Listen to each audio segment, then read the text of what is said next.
और सीकर के खंडेला से बड़ी खबर है। खंडेला विधायक और किसान आयोग अध्यक्ष महादेव सिंह ने बड़ी घोषणा की है। विधायक महादेव सिंह ने आगामी विधानसभा चुनाव नहीं लड़ेंगे की घोषणा की है। अधिक उम्र होने के चलते चुनाव नहीं लड़ने का ऐलान उन्होंने किया है। ये बड़ी खबर इस वक्त की आपको दे रहे हैं।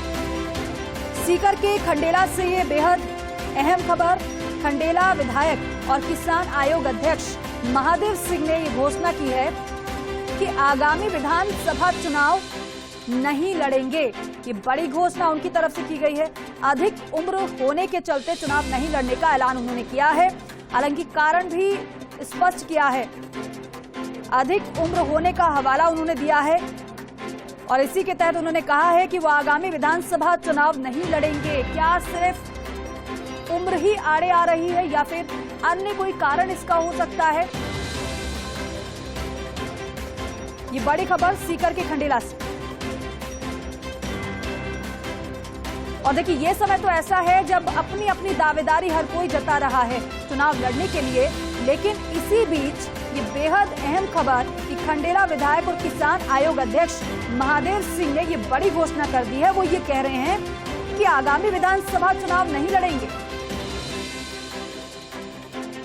क्योंकि मेरी उम्र अधिक है, इसलिए मैं आगामी विधानसभा चुनाव नहीं लड़ना चाहता। ये उनकी तरफ से कहा गया है, ये उनके शब्द हैं।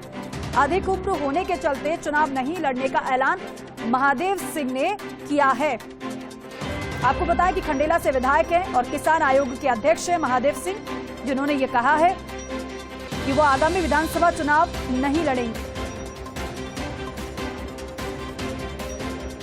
तो देखिए, एक तरफ तो हर कोई जो ऑब्जर्वर पहुंच रहे हैं, जिस तरीके से टिकटों को लेकर मंथन भी एक तरीके से शुरू हो गया है, क्योंकि कांग्रेस ये पहले ही साफ कर चुकी है कि हम सितंबर के महीने में कम से कम 80 से 100 के करीब उम्मीदवारों के नामों की घोषणा कर देंगे। उसी को लेकर लगातार बैठकों का सिलसिला जारी है। चुनाव समिति की बैठक भी हुई है।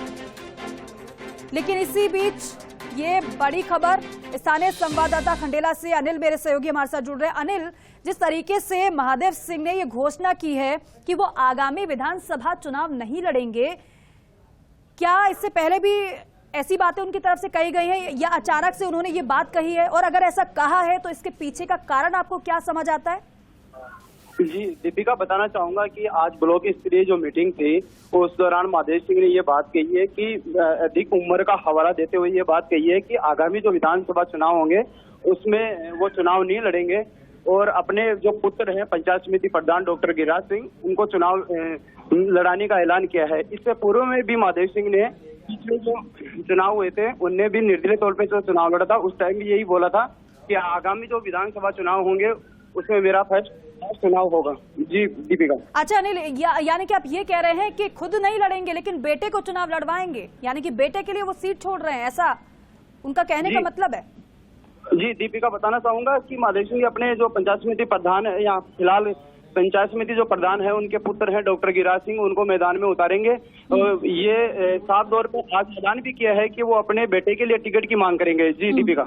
अनिल, लेकिन अपने बेटे को लड़वाने की वो बात कह रहे हैं, लेकिन दम भी होना चाहिए अगर वो दावेदारी कर रहा है।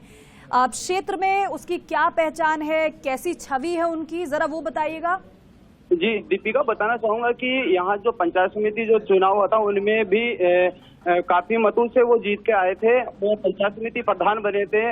अगर खंडेला विधानसभा की बात करें तो उनकी मतलब महादेव सिंह जी ने बड़ी योजनाओं में जो अभी काम कर रहे हैं उनका भी नाम लेके उनसे वोट की मांग करेंगे और खंडला विधानसभा में काफी मजबूत इनकी पकड़ है। महादेव सिंह जी खंडला की भी है तो उनके पुत्र डॉक्टर गिरिराज सिंह जी भी काफी पकड़ है। कहीं ना कहीं देखा जाएगा कि ये चुनाव निकाल पाते हैं नहीं निकाल पाते हैं, ये तो आने वाला समय ही बता पाएगा। अनिल, इसके अलावा क्योंकि आज उन्होंने ये बात कही, क्या इससे पहले भी इसी तरीके से महादेव सिंह ये कह चुके हैं इस बात को, या फिर पहली मर्तबा ऐसा हुआ है जब उन्होंने खुले तौर पर ये कहा है कि मैं तो चुनाव नहीं लड़ूंगा लेकिन मेरा बेटा चुनाव लड़ेगा? जी, ये महादेव सिंह जी ने जो चुनाव पिछली बार हुए थे उनमें भी ये ऐलान किया था कि मेरा जो चुनाव है वो आखिरी चुनाव है। जी दीपिक। बिल्कुल अनिल, ये बड़ी बात उनकी तरफ से कही गई है अनिल, क्योंकि ये समय तो ऐसा है कि लोग अपनी दावेदारी जता रहे हैं। लेकिन चलिए, वो अगर ये कह रहे हैं कि मेरी उम्र हो गई है अधिक, इसलिए मैं चुनाव नहीं लड़ना चाहता, लेकिन बेटे के लिए यहाँ पर दावेदारी उन्होंने कर दी है। आप जिस तरीके से बता रहे हैं कि क्षेत्र में पकड़ भी उनकी मजबूत है, लेकिन अनिल जिस समय उन्होंने ये बात कही, आसपास के में बड़ी संख्या में लोग वहां पर मौजूद थे, उनका रिएक्शन इस पर कैसा था? क्योंकि बिना जनता के साथ तो कोई चुनाव जीत नहीं सकता है। जी दीपिका, बताना चाहूंगा कि जो आज ये महादेव सिंह जी ने जो घोषणा की थी कि चुनाव नहीं लड़ूंगा, वो अपने बेटे को चुनाव लड़वाएंगे, उसी के साथ जो कार्यकर्ता थे उन्हें भी एक साथ सवर में महादेव सिंह को ये समर्थन दिया था कि आप अपने बेटे को चुनाव लड़ाएंगे तो हम आपके बेटे के साथ हैं। और एक साथ उनने नारेबाजी करके डॉक्टर गिरिराज सिंह, उनके जो पुत्र है, उनका समर्थन किया था। जी तो देखिए, खंडेला विधायक और किसान आयोग अध्यक्ष महादेव सिंह ने ये बड़ी घोषणा की है। वो ये कह रहे हैं कि आगामी विधानसभा चुनाव वो नहीं लड़ेंगे। साथ ही साथ उनकी तरफ से ये भी कहा गया है कि अधिक उम्र होने के चलते मैं आगामी विधानसभा चुनाव नहीं लड़ूंगा। और जिस तरीके से अनिल हमें बता भी रहे हैं कि दावेदारी अपने बेटे के लिए उन्होंने कर दी है। लेकिन अनिल ये बताइए कि अब यहाँ तो मीडिया के माध्यम से अपनी बात रख दी है, लेकिन क्या इसी तरीके से दावेदारी उन्होंने ऊपर तक की है क्या? क्योंकि ऑब्जर्वर तो अपने अपने क्षेत्र में अब पहुंचना शुरू हो गए हैं। बताना चाहूंगा कि आज जो स्पीकर विधानसभा है, स्पीकर है, वहां से प्रेक्षक आए हुए थे। उन्हीं के सामने महादेव सिंह खंडेला ने यह ऐलान किया था कि वो चुनाव नहीं लड़ेंगे। जी तो देखिए, खंडेला विधायक और किसान आयोग अध्यक्ष महादेव सिंह ने यह बड़ी घोषणा की है। विधायक महादेव सिंह ने आगामी विधानसभा चुनाव नहीं लड़ेंगे ये घोषणा की है और अपने बेटे को चुनाव लड़ाने की बात उनकी तरफ से कही गई है। तो देखिए, जनता का साथ कितना मिलता है, क्योंकि पिता विधायक हैं, लेकिन बेटे के लिए वो दावेदारी जिस तरीके से कर रहे हैं, क्योंकि कांग्रेस पार्टी की तरफ से साफ कहा गया है कि विनेबिलिटी देखी जाएगी। अगर जीत के योग्य हैं वो, अगर जीत के दावेदार हैं, अगर जीत सकते हैं तो फिर हम टिकट देंगे, अन्यथा नहीं। बहुत शुक्रिया अनिल आपका जानकारी के लिए, बातचीत की।